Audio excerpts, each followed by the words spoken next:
буряты Путина обращаемся к перепуганным жителям Украины. Вы настолько поддались паранойи, что боитесь собственной тени. Некогда братские народы становятся для вас врагами. Вы строите заслоны, отказываетесь от собственной истории, ведетесь на провокации. Никто не удивится, если вы скажете, что наши боевые подразделения проникли в Киев. Вам всюду мерещатся то буряты, то русские, то чеченцы из ГРУ, будто на вас ополчились все многочисленные народы Великой России.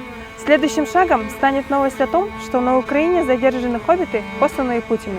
Если бы мы были на Украине, то всей олигархической хунте, обманывающей и запугивающей население, пришел бы конец. И если Родина позовет, мы с готовностью поможем народу, с которым столько всего пережили вместе. Но эта власть – это ваш выбор и ваша ответственность. О том, как она эксплуатирует население, можно судить по экономической ситуации, которая давно летит в европейскую промежность Кончиты Вюрст. Кого вам действительно стоит бояться, так это невыдуманных неприятелей, карикатурно раскрашенных подконтрольными СМИ.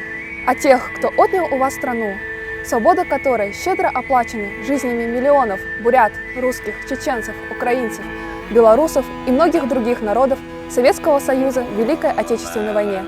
Бояться надо тех, кто вооруженным путем пришел к власти, чьи мысли уже давно на побережье Сан-Франциско, а рука до сих пор в карманах перепуганных украинцев.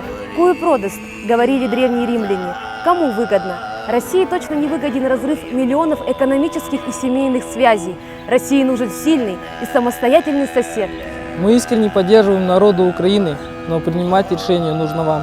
Мы приглашаем вас к нам в Бурятию, чтобы вы наконец смогли расслабиться, попробовать наших наивкуснейших поз, полюбоваться на Байкал и отдохнуть от своих фобий. Увидеть, что буряты добрые, сильные и гостеприимные люди, которые любят свой край, свою родину Россию и своего лидера Владимира Путина.